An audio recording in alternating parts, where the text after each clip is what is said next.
I'm Maureen. These days I'm at Vanity Fair. Mostly I'm in Austin eating tacos. I love this festival. And the best part of my job as a critic is coming across something and being like, what is it? What's that? I remember distinctly when I got the first Orphan Black screener DVDs. Yes, olden times, there were DVDs. And I'll be honest, I was in a bad mood. Critics are like, we're overworked and underpaid. But it's a great job because I remember watching it and going, what is, I was like, okay, this thing, and then, oh. And then your whole day turns around because you've just seen the first episode of Orphan Black and you're like, this is so cool. And I just, wrote about it. Everybody wrote about it. Everybody fell in love. And I always wondered, would it ever come back around? And I jumped at the opportunity to talk with these fine folks that created the show because I think the themes and ideas and characters of Orphan Black and Orphan Black Echoes are more relevant right now because I just rewatched the OB, and it's tremendously still relevant, but I think what you've done is expand on it beautifully and very, very smartly. And so what I'd love to do is bring up executive producer Anna Fishko and executive producer John Fawcett. Come on now.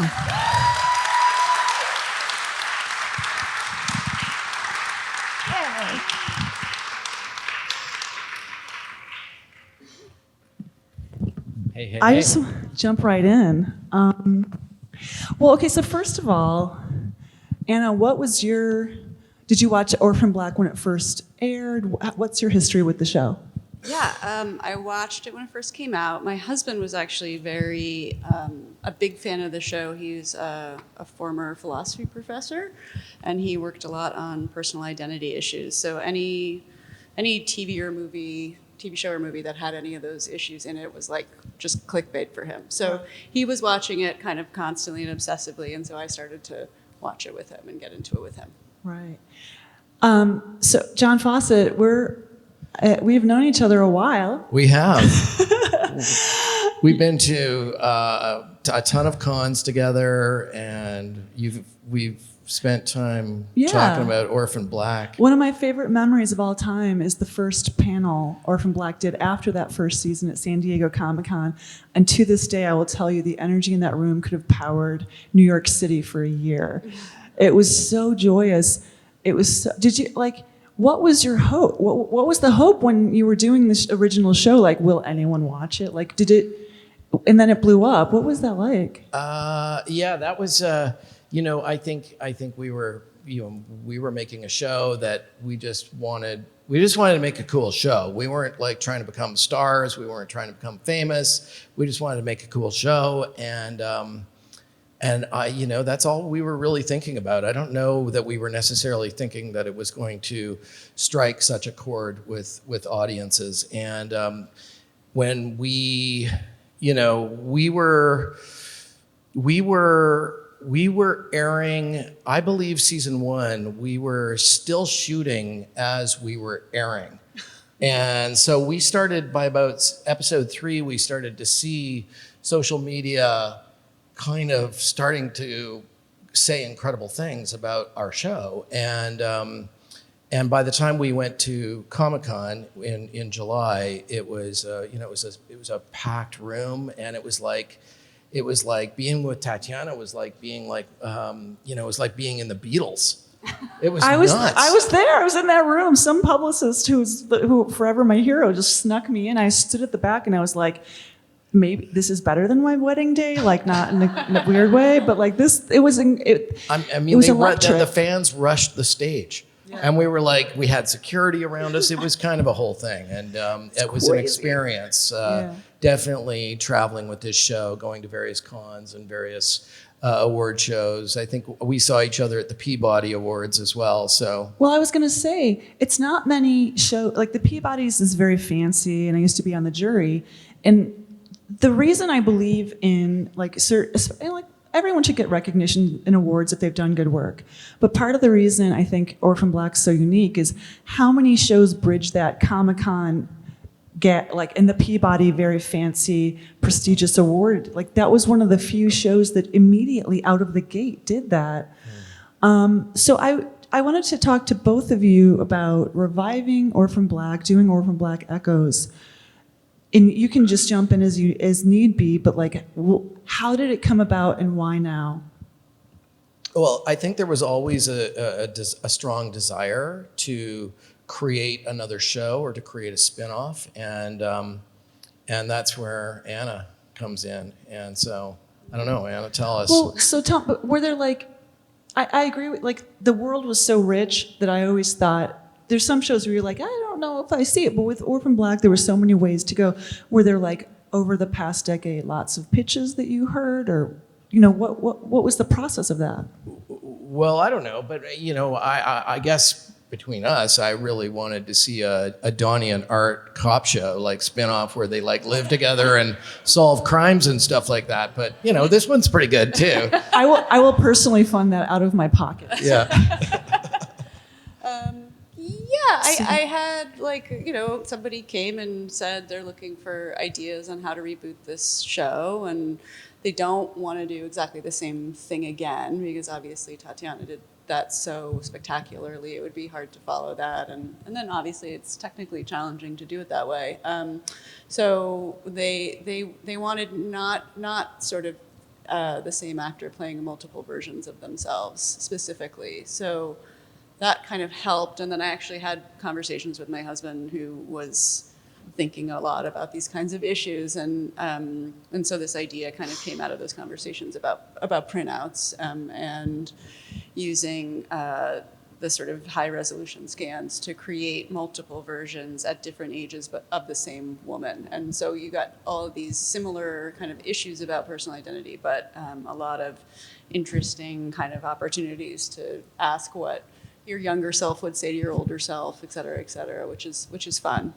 And how patterns recur or don't. And it's killing me in my soul to not talk about some of the spoilers that are gonna, some of the things that happen. And I have to say, it's the sign of a great pilot when you rewatch it after you've seen the season. You're like, oh, I see what you're doing there. That's so cool.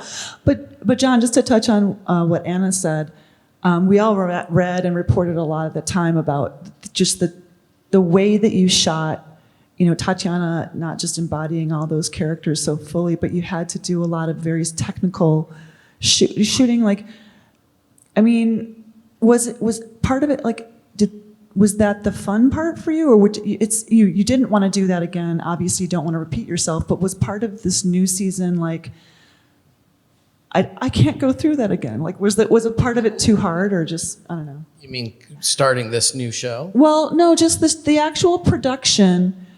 You know, Anna said that you didn't want to have one actor playing multiple people. Was part of the motivation for that, it was really tough on the crew, or it was tough to do? Well, I mean, you know, the original show, of course, it was very complex. It was, you know, it was a real, that was, the whole thing was to try and make it look effortless as well. And to try and, you know, not just from an acting point of view, of course, Tatiana's amazing, but from a technical point of view, we really wanted to have it appear effortless, that it was invisible, that part of it was invisible. And so I think when we started this show has, the new show now has a whole bunch of different, you know, technical requirements to tell this story. It's a different mystery. It's a different, it's a very different show than the original Orphan Black. But it's a deep mystery with really, really compelling characters, and that was something that, and it's because it's set in the future. It has a whole different, you know, it's got a whole different set of challenges that we had to face.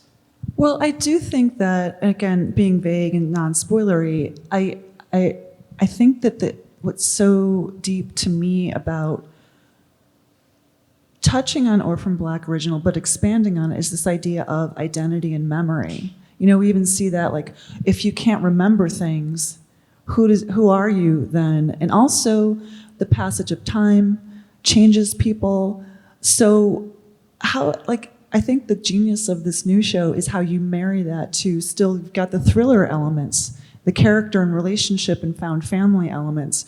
Was that all really hard to balance, or was it just like, oh, this is my wheelhouse, I'm doing it, I'm going for it? I mean, we spent some time talking about it. It was a complicated story to build. It has a really intricate plot, but I think also having those really interesting kind of more emotional, deeper questions at the core was helpful, because you could always balance the sort of thriller drive with but let's actually explore for a minute how it feels to meet this person who is you but younger, and how does that, in addition to kind of driving a lot of plot, what are the ways in which you're similar, what are the ways in which you're different. That was fun and challenging, but it was rewarding. I think it makes the show feel a little rich. I hope.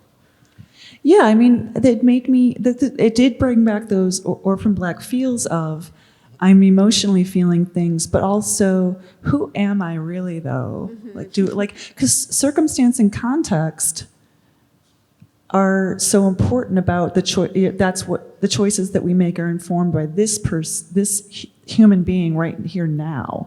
Mm-hmm. So I could ramble about it for days, but one thing I wanted to know was, how close are we to this stuff? Because did you do a lot of research into 3D printing and the tech of it all? Was that fun to dive into? I did. We got to speak to a man who runs the 3D printing lab at Wake Forest, and he was so lovely and so excited to talk to all the writers, and made me feel like I was a secret science genius, which I'm not. But he was like, yeah, this is pretty much how we would do it, and we're doing so many of these things already. They're printing tiny little hearts that actually just beat on their own, and they're printing little mini brains. Can they give me a new one? Yeah, no, soon they can print bladders, actually, because floppy organs are easier than more structured organs. They've actually printed an ear that they've reattached to somebody who lost an ear, I think, in an accident. So they're doing a lot of this work, and he really didn't seem to think it was all that far-fetched, which I found very encouraging. Yeah. And I want to know whose decision this struck me watching the pilot again. The fluid being pink, was that some kind of callback or specific, girly girl stuff? What was the choice, the fluid that she comes out of being Barbie pink? Well, this Barbie was printed. It's like a nutrient bath. So it is actually, when they do it in real life, it is that color. It is that is actual science. Yeah. It's science is cool. That's not fake science. That's actual science. Well, you didn't lose the joy of that this time as well. I think that was something that was so engaging about the first the iteration, was that there was a lot of joy around discovery and mysteries, and the show loves the life of the mind. I feel like there was always such a good balance between the more street smart characters and then the characters who were like, oh, but philosophically and technically, and let's talk about these things. But one big thing that was a big came to the fore for me in my most recent rewatch, and I think you've carried it forward here, was these are just, it's like the very rich and powerful, and these are folks just scrambling. They don't have resources, I always thought that was such a smart way to get the audience to identify. You just have ingenious characters who kind of think or fight their way out of a lot of situations. It kind of is weirdly like a class thing. Is a little bit of that informed by oh golly, what are the tech titans, the billionaires doing to us to retain that side of it? Well, I think that makes for good conspiracy thriller. And that is kind of, Orphan Black and Orphan Black Echoes. It's all that kind of rabbit hole, the deeper you go, the weirder it gets, and that it comes from those kinds of characters and that kind of structure. Yeah, and I mean, so again, it's so relevant because it's for certain people who are a class of powerful and a class of rich we kind of can't even comprehend, there just aren't rules.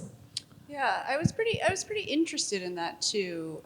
He doesn't appear in the first episode, but the big bad guy who you meet in episode 2 is somewhat modeled on like on an Elon Musk type, who's kind of this eccentric billionaire who has all the money and the power in the world. And I was sort of interested in the idea that like he wasn't, anything he was doing, he was not doing so that he could be more powerful or more rich, because he had everything he wanted, but that there was actually some weird way in which he felt like achieving that status made, like, there was a moral imperative for him to do things that other people couldn't do because he had that wealth and power. So he's sort of like deluded by his own wealth and power that he already had. The Messiah complex Yes, with these exactly. dudes is strong. Yeah. Could you talk to me about Kristen Ritter coming on board as both an actor and producer, and what, how did that come about? Did you just have conversations where her name came up a lot, or what was the thinking there? I think Anna and I both were fans of Jessica Jones and of Kristen, and it's interesting that Jessica Jones actually was a kind of a Orphan Black and Jessica Jones were kind of commingling at different Comic-Cons, and we would run into the showrunner there, and so there was a weird kind of serendipitous chemistry in us, being able to cast Kristen Ritter, and I think Kristen kind of brings that kind of give no fucks attitude to Lucy, which was something that was this sort of rock and roll edge that Anna had written into this character, and I think that Kristen was really, really great at kind of embodying that. But also a core of vulnerability. Yeah. You see her go through these different colors and, just emotional intonations of like, absolutely has a street smart, I will kick your ass energy, but there's that's all hiding kind of like a much more. Yeah, there's a lost puppy dog in there. Yeah, absolutely. Yeah. And, again, I know I'm like, this is like like the Mo Ryan fan of Orphan Black show, but I'm going to just keep going with that theme. It is really important to talk about autonomy, bodily autonomy, especially for people who are not guys, no offense. And again, I think that that's one of the reasons the original was so relevant, but how much did you want to thematic, like was there ever a point where you're like, okay, this has never been a show that's didactic, how do we organically weave in these ideas about who has control of my body? Was that a big theme? Did you want to explore that a lot? How did you go about it? It was definitely something we talked about a lot in the writer's room. I had a almost entirely female writer's room, and the sort of Supreme Court decision happened right in the middle of it. So it definitely was. It's been a fun time. Yeah, it's been a really fun time. So it was definitely something that came up in our discussions about it, and informed our feelings about control and power, and it was interesting to have Kira be to a certain extent in this gray area and be this person who's not exactly sort of thinking clearly at all times about what she should and shouldn't be doing. But I think we talked about that being sort of interesting to take this character from the original show, who was very loved, and put her in a place where we really worked hard to understand her and like understand what she'd been through. And then, I wanted the audience to actually ask themselves the question, like, would I take the steps that Kira had taken if I had the power and the ability to do it? And some people might say, yeah, I would 100% do that, and other people might disagree. So anyway, I thought that was sort of interesting. Yeah, when I think about the Kira of it all, I rewatched the original and I was like, really hope everybody in this beautiful, fractious, loving, found family is saving for Kira's therapy, because she's going to need so much therapy. And again, I think with a light touch, some of it is exploring the trauma that you experience, young. You can be a rational philosopher, scientist, super smart, super resilient and resourceful person, and you're still gonna make bad choices sometimes because of your past. Yeah. I think that's really the thing that I got really hooked into in terms of working on Orphan Black Echoes was Kira, and kind of working through all of, I mean, this is a woman who had a very, obviously traumatic childhood. And, we talked a lot about what has happened after the end of Orphan Black until now. What has Kira's story been, and what has been the trajectory of her life? And it's very interesting, I think, to think about, I sort of we imagined that Sarah and Kira probably had a very strained relationship because of everything that had happened, and that she had kind of gravitated towards her Aunt Cosima, and who was a very stable force in her life and had become a crazy science girl. And now it's 2050, 52. And this is where we find Kira, and I think that's a really that story is really a big part of the mystery and the core of the story, the core of the mystery going forward. So, which is I want to talk about as well, but it's a little hard because there's a lot of spoilers to discuss around Kira. But Keeley Hawes, I can say that Keeley Hawes. That's all I'm going to say. She's incredible. She's awesome. She's the best. Yeah, I can't wait for you to see. I'm very excited for you to see the rest of this. The show. I want to see if we have time for questions, but before that, I want to get in my question about the clone club of it all. How cool was that fandom and the creativity and originality and the love and cons and all of it? What did you want to do to pay homage to the fans, the super fans? Was that anything that was like, oh, we want to do a callback or a little, notes, or just even big themes that you wanted to pay it back to them? Well, I mean, just, we're trying to find the fun Easter eggs and the fun bits and pieces that Clone Club will notice and recognize, but at the same time, create a show that you don't necessarily need to have seen Orphan Black to appreciate the new series. But man, Clone Club, what a trip that was, let me say. So much art, so much love for the show. It was pretty overwhelming. And so it's really great to go back and to set ourselves back in this universe and expand now. And I think that's hopefully Clone Club enjoys this new iteration of Orphan Black. Yeah, we brought back a couple characters, from the original See, show. I don't want to say it. I'd get in trouble. She can say it. Yeah. I think people know. But we brought, I'm not going to say who, but we died. We talked a lot about who was important to people and who could Kira have maintained a relationship with, and that was so fun. That was such a nice experience to work with those actors and have them come back. So who would you want to see? Who was your favorite? If you had Helena's babies. Deep cut, and I love it. Oh. Season 2. I will ask a journalistic question and then open it up. There are microphones. I don't know how many we'll get to. The house manager will tell me what we can do, but could there be more Orphan Black echoes? Perhaps. We hope so. I think. Well, we air June 23rd. June 23rd. So AMC Plus, BBC. Yeah. So we air June 23rd, and hopefully there'll be some sense of things after that. Yeah. Yeah, I hope so, because I think you did it again. Orphan Black team, you did it again. I do think the thing as a proud member of Clone Club, the idea of a found chosen family, even that really gets mad at each other, but they're there for each other. You did it again. So. Well, we're obviously enthusiastic about more. There's obviously a much bigger story than there is than you see in season 1, and. We left a pretty big cliffhanger. And we left it on a fairly big cliffhanger, as you do in Orphan Black. If you've ever watched the show, you are familiar with that.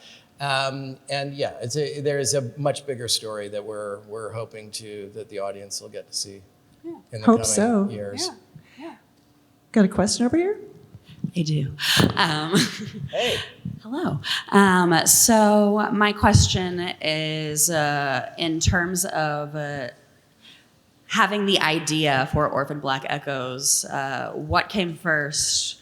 The idea that this is the evolution of Kira's character, or we have this idea for Lucy and this, printout concept, and what would be cool is this role could be something, and evolve from there. It was the printout concept first, and then finding a way to bring Kira's character into it. Thank you. You're welcome. No problem. What I love about that part of it is that Kara grew up to be a control freak, and I identify with that really strongly. Yeah. Honestly, no, it's such a poignant expression of what she went through. Really, this is the realistic. Yeah. And again, I'm not giving away. You saw it. Like science seems solid. Yeah. But it's not really, because we've seen in reality, science can be used for not good stuff. Yeah. I think she really felt like this was an opportunity for her to keep control of the universe, that the universe had wronged her, and she was going to figure out how to wrap it up. Again, I identify with this. The universe should do what I want, not what it wants. And how is that so hard? And it's also too that thing of making bad decisions for the right reasons. Yeah. And it's a fun sort of story of ethics as well, and science, and I think that makes it really relevant. Yeah. Yeah, again, once you've seen the whole season, I really strongly encourage you to go back and watch the pilot, because it was like, oh, I see what's happening here. How far have you seen? I have seen 9 out of the 10. Okay. Because I wanted to save one. I wanted to save because I was like, I didn't want it to be over. And that's like the true sign of Orphan Black. You're like, don't be over. I need more. But basically, I think you're right. Because scientific decisions are not made in a vacuum. And, we're kind of seeing this with AI as well, where it's like, this has real world implications. And, I think a lot of the decisions that are being made around it are like, I'd like to be rich. And I'm like, I'm a creative writer. I'd like to have food on the table. You know what I mean? It's like, what is the motivation behind the decision? And is the person making those decisions doing it from a place of I think a lot of times in science, you do get the messianic concept of like, we're going to save the world. It's like, okay, but it feels like you're inventing Skynet a little bit. Yeah. What if you didn't do that? Yeah. But was it really important to you to avoid the word clone, like in terms of just the writing of it all, because you don't want to repeat the clone concept? Yeah, we had a different word. What was the word that we came up with? No, we had a different word. I don't know. No. Clone's not a bad word necessarily. But they're Obviously. definitely I different. mean, They're printouts. But this show had a very different central science premise, and so that made it not necessarily a clone show, or certainly season 1 not a clone show. Yeah. Yeah. Well, and honestly, Kira is realistic, I think, because she did take her past and she's trying to help people. I think that's why it's such a rich world that you've created, is because she does have a lot of great motivations. She's not a greedy person. She's kind of a little still naive, I think, about the workings of power, mainly because like the lab was her safe place, as with Cosima. So she does do a lot of good, but then she's like, oh, but what if I don't want to spoil things. I can't do it. Was there anything else that you were like, when it came up in the writer's room or on set, where you're like, oh, we shouldn't do that. It'll be too much cloning ourselves, or like, what did you want to avoid this time around? Anything? Nothing specific. I think it was just really, in trying to think about it, it was really trying to think about a show that had its own sort of look and identity. It had a different, it's very hard. We didn't want to make a show that was just going to completely get compared to Orphan Black. Obviously, it's going to get compared. It's called Orphan Black Echoes, but but that we weren't just trying to make a sequel or a knockoff or anything like that. That it has its own unique feel and approach to it. So. Well, from that perspective, what was casting the rest of the cast like? What was there a specific, energy you were looking for? Did people read together? Did you need to see them having chemistry? What was that like? We had it was a fun experience, very difficult experience to cast Amanda Fix, who plays Jules, and, we had cast Kristen first, and then the casting directors did a global search for people who were in the right age range and bore some resemblance to Kristen and were also talented, and we got really lucky, but it was super complicated and involved. Yeah, we did have them read together just to kind of feel like whether or not they felt like the same person.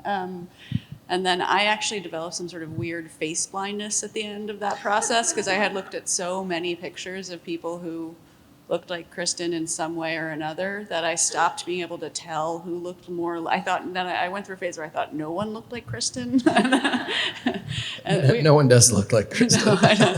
And then we had actually a facial recognition expert who does court testimony in Toronto as an expert witness, evaluated the two final contenders to try and help us decide which one was intrinsically more Kristen-like. Anyway, so it was a whole thing. And another question I have is, as you saw in the pilot, there's a deaf actor in the cast, and Yes. How did that come about? Was it just an organic part of your lives, or what was it? Just that actor's, was it compelling to you?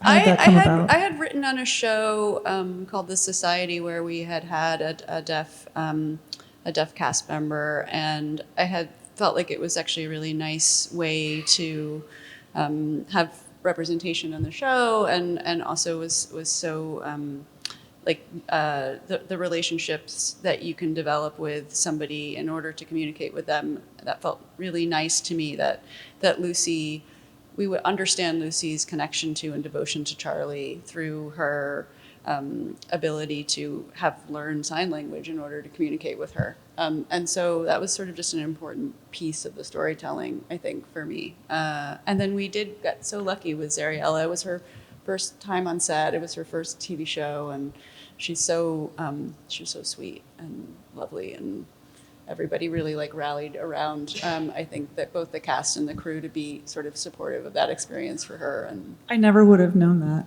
If you hadn't I never would have known that was her first role. yeah, That's she'd never incredible. been on a set before. Right? No, she was very new. Yeah, she was very new, Yeah. and so it was. There was a number of challenges to it, Sure. and it wasn't just working with a young new actor. It was working with someone who was deaf as well. So there was a big learning curve for everybody, But it was a really unique experience, and certainly nice. a big part of what makes season one great.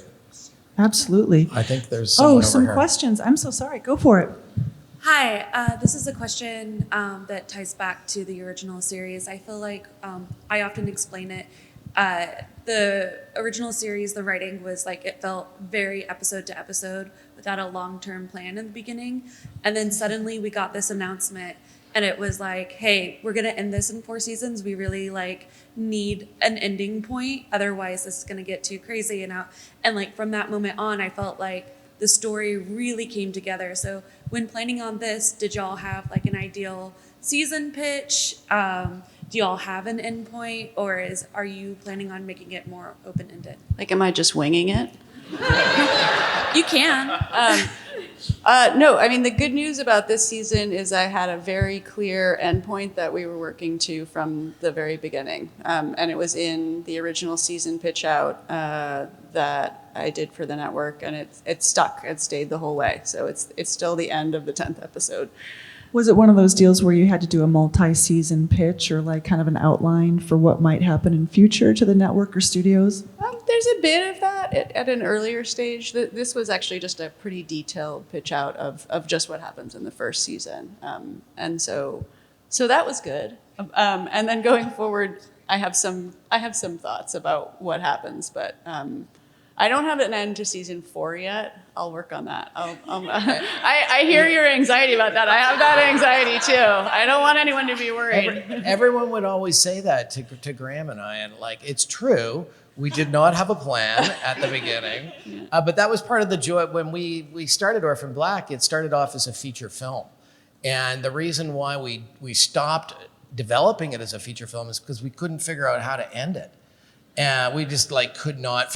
We were like, we're great at setting it up. We had all this great story, all this great setup, and no ending. And when we made a decision to make it into a television series, we were like, this is great because we don't have to end it right away. We don't have to know what the ending is. And then I think people could tell that we didn't.